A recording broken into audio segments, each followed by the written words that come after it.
नमस्कार। आज 8 अगस्त 2025 की कुछ अहम खबरों और विश्लेषणों पर हम गहराई से बात करेंगे। हमारे पास जो अलग-अलग स्रोत हैं, कुछ लेख, रिपोर्ट्स, नोट्स, उन पर ये चर्चा आधारित है।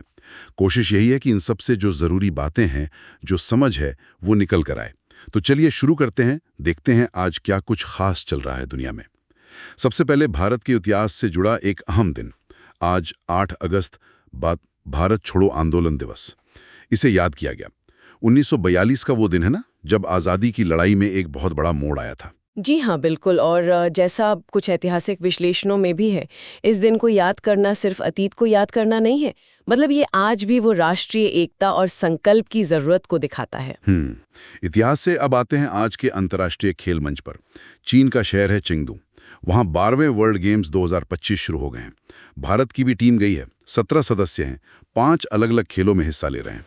ये जो खेल आयोजन होते हैं, ये कितने महत्वपूर्ण है वैसे? देखिए, खेल सिर्फ खेल नहीं होते। मतलब ये सॉफ्ट पावर भी है, कूटनीति का एक तरीका भी। इन गेम्स के से क्या होता है कि देशों के बीच एक अनौपचारिक बातचीत, संबंध बनाने का मौका मिलता है। खेल कूटनीति पर जो कुछ लेख थे, उनमें भी यही बात है। अच्छा, कूटनीति की बात चली है तो एक और अहम बातचीत हुई है प्रधानमंत्री मोदी और रूस के राष्ट्रपति पुतिन के बीच। फोन पर बात हुई। खबरों के मुताबिक प्रधानमंत्री ने यूक्रेन की स्थिति पर जानकारी देने के लिए धन्यवाद कहा और भारत रूस की जो विशेष और विशेषाधिकार प्राप्त रणनीतिक साझेदारी है, मतलब जो गहरे संबंध है, उसे और मजबूत करने पर भी सहमति बनी है। राष्ट्रपति पुतिन को भारत आने का न्योता भी दिया गया है वार्षिक शिखर सम्मेलन के लिए। जी, और ये बातचीत इसलिए भी ध्यान खींचती है क्योंकि ये मौजूदा वैश्विक माहौल में हुई है, जो काफ़ी मुश्किल है। ये दिखाता है कि भारत, जैसा कि विदेश नीति वाले नोट्स में भी था शायद, वो कोशिश कर रहा है कि अलग-अलग शक्तियों के साथ अपने हितों के हिसाब से स्वतंत्र रिश्ते रखें। लेकिन ये रास्ता आसान तो नहीं होगा, खासकर जब व्यापार के मोर्चे पर चुनौतियां आ रही हों। खबरें हैं कि अमेरिका ने भारत पर 50% निर्यात शुल्क लगा दिया है।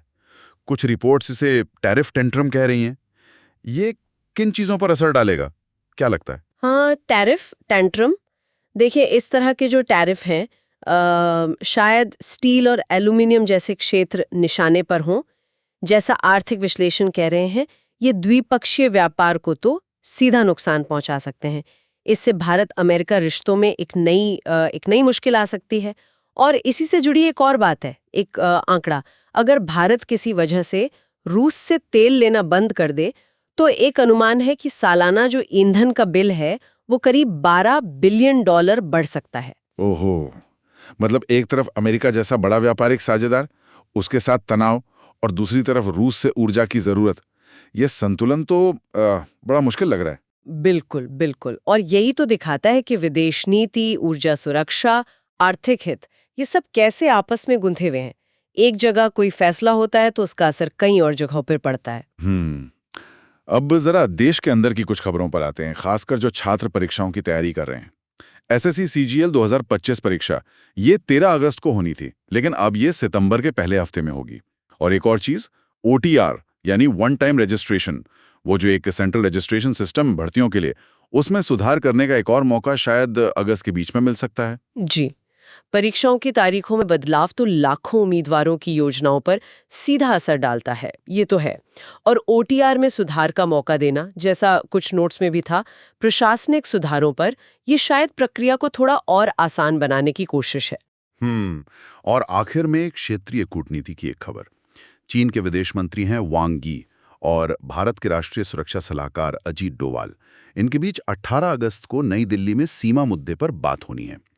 ये बैठक अहम इसलिए है क्योंकि ये 31 अगस्त और 1 सितंबर को चीन में ही एससीओ शिखर सम्मेलन होना है, उससे ठीक पहले हो रही है। हाँ, इसका समय बहुत महत्वपूर्ण है।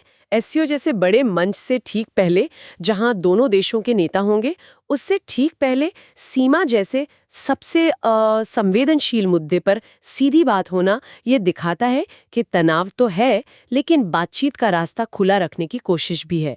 अब देखना होगा कि इस बातचीत से क्या निकलता है। तो आज हमने देखा जो भी स्रोत हमारे पास थे उनके जरिए कि कैसे एक ही वक्त में इतिहास की यादें भी हैं, अंतर्राष्ट्रीय खेल भी शुरू हो रहे हैं, बड़ी कूटनीतिक बातचीत भी हो रही है, व्यापार में तनाव भी है, देश के अंदर प्रशासनिक बदलाव भी हैं और क्षेत्रीय स्तर पर अहम बैठकें भी तय हो रही हैं। जी। और इन सभी अलग-अलग कड़ियों को एक साथ देखें तो एक सवाल मन में आता है, जैसा कई विश्लेषणों से भी लगता है कि एक देश के लिए बाहरी दबाव, आर्थिक ज़रूरतें और अपनी घरेलू ज़रूरतें, इनके बीच संतुलन बनाना कितना जटिल काम है ना?